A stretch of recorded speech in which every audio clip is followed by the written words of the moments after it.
एक ऐसा पिता जो अपने 11 महीने के बेटे को अभी अभी डॉक्टर से दिखाकर घर पहुंचा ही है और उसे विपश्यना शिविर में जाने के लिए तैयारी करनी है। एक तरफ तो घर की स्थिति ऐसी है कि मानो आज विपश्यना शिविर में शामिल होने के लिए नहीं जा पाऊंगा, लेकिन दूसरी तरफ की डोर मानो इस तरह से खींच रही हो जैसे मुझे कोई बुला रहा हो शिविर में शामिल होने के लिए।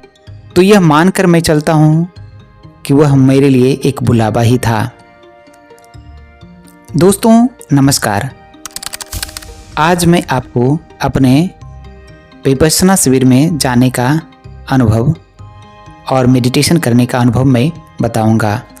दोस्तों, जैसा कि मैंने पिछले वीडियो में आप सभी को बताया था कि मैंने पहला विपश्यना शिविर विपश्यना मेडिटेशन सेंटर पाटलिपुत्रा यानी पटना में किया था, जो शांति स्तूप बना है पटना में, उसके नज़दीक ही है।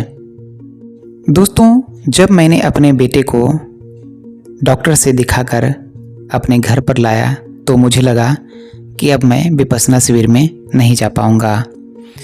लेकिन जब मैंने अपनी पत्नी की सहमति मांगी तो उन्होंने कहा कि जाइए ना, ये सब तो चलता ही रहता है, आपको जाना है तो जाइए। तो मेरा मन मानो प्रफुल्लित हो उठा और मैं जाने के लिए बेताब हो गया। तो दोस्तों, किसी प्रकार मैं विपश्यना शिविर में शामिल हो जाता हूँ और प्रथम दिन आनापान सती दिया जाता है, जिसमें अपने सांस को देखना होता है। अपने सांस को देखते देखते संवेदना को मालूम करना होता है।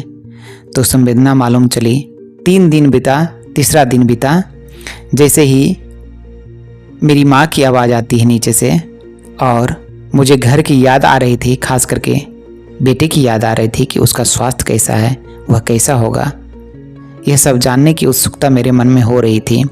और ठीक उसी समय मेरे माँ की आवाज़ मेरे कान तक पहुंची तो मैं उत्सुकता बस नीचे भी आ गया। और हालांकि वो पूर्ण मौन साधना होता है, कुछ बोलना नहीं होता है, लेकिन फिर भी माँ ने मुझे बोल दिया, सुना दिया, अपने मुंह के माध्यम से मेरे कानों तक बोल दिया कि बाबू ठीक है, सब लोग ठीक हैं, बाबू भी ठीक हो गया है। तो मेरे आँखों से आंसू के झरने फूट पड़े कि मैं यही तो सोच रहा था, जानना चाह रहा था कि देखो माँ प्रकृति कैसी है, यह यूनिवर्स कैसा है, यह धर्म कैसा है, जो मैं सोच रहा हूँ वो अभी ही मुझे उसकी सूचना मिल गई। ईश्वर का धन्यवाद करते हुए, ईश्वर कहें, माँ प्रकृति कहें या यूनिवर्स कहें, बहुत धन्यवाद दिया और मेरे आँखें आंसू से डबडबा गए। तो दोस्तों, 3 दिन, 4 दिन बीते, 5 दिन बीते और जब चौथा 5वां दिन बीता तो बहुत पीड़ा में था मैं। जब भी धम्मा हॉल में बैठने जाता तो पूरा पैर मानो जकड़ा हुआ सा लग रहा है, पूरा शरीर मानो पूरा जकड़ा हुआ सा आ रहा था, मानो किसी ने पूरे शरीर को शिथिल बना दिया हो, पत्थर जैसा बना दिया हो। मन में बहुत अकबकाहट आ रही है, मन में बहुत सारे तरह के विचार और द्वंद्व चल रहे हैं, बहुत तरह के संदेह उत्पन्न हो रहे हैं। लग रहा है मानो अब छोड़ करके ही चले जाएं, छोड़ करके ही चले जाएं। एक मन तो कह रहा है छोड़ करके चले जाएं, लेकिन दूसरा मन कह रहा है कि नहीं, डट करके रहना है, किसी भी तरीके से इस शिविर को पूरा ही करना होगा।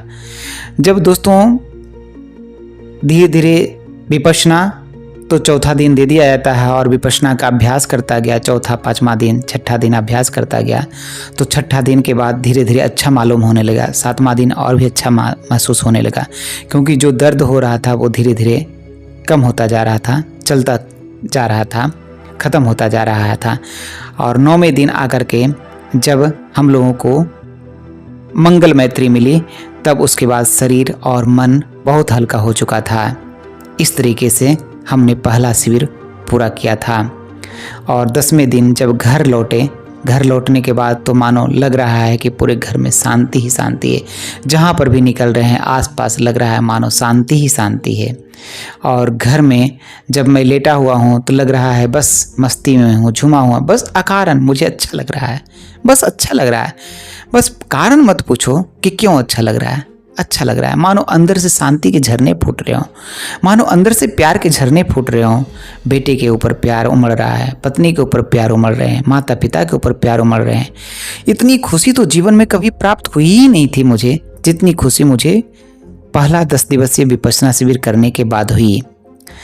तो दोस्तों, यह मेरा निजी अनुभव रहा कि पहला 10 दिवसीय शिविर करने के बाद जितना कचरा मेरे मन से निकला, जितना मैं अपने पराक्रम के माध्यम से जितना कचरा मैं निकाला, उतना ही मुझे शांति मेरे अंदर आई।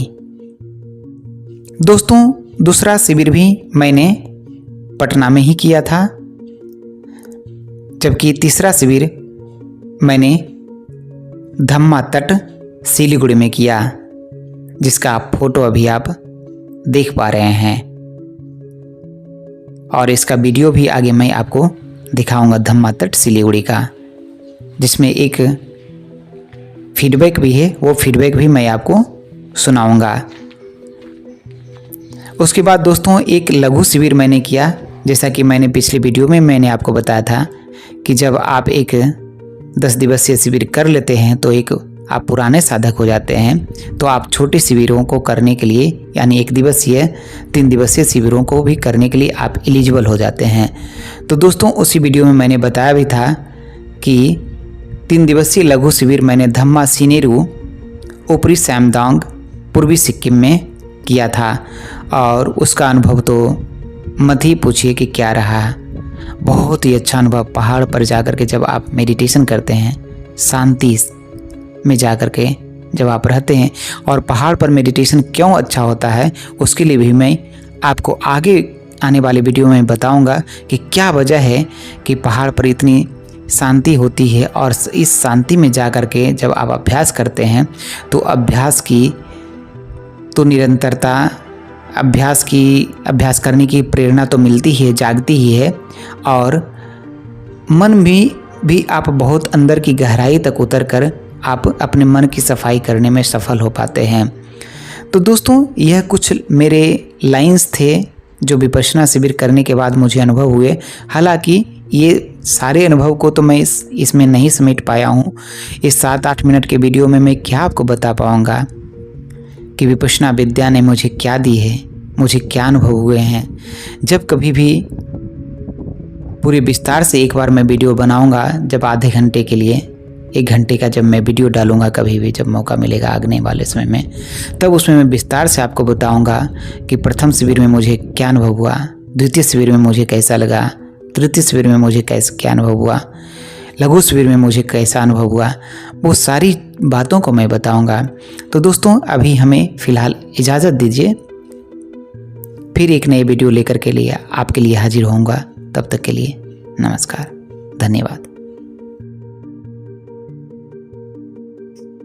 फर्स्ट टाइम था, सेकंड टाइम था आपका? Second time. कैसा लगा? बहुत पहली बार किया था, उस टाइम भी अच्छा लगा, इस टाइम ज़्यादा अच्छा लगा, खुशी मिला बहुत। फर्स्ट टाइम कहाँ किए थे? फर्स्ट टाइम आसाम गुवाहाटी में। असम में किए? आसाम गुवाहाटी में। गुवाहाटी में भी है सेंटर ना? गुवाहाटी में भी है, चंद्रपुर। मतलब मेंटली कैसा अब लग रहा है? मेंटली बहुत शांत, बहुत ठीक।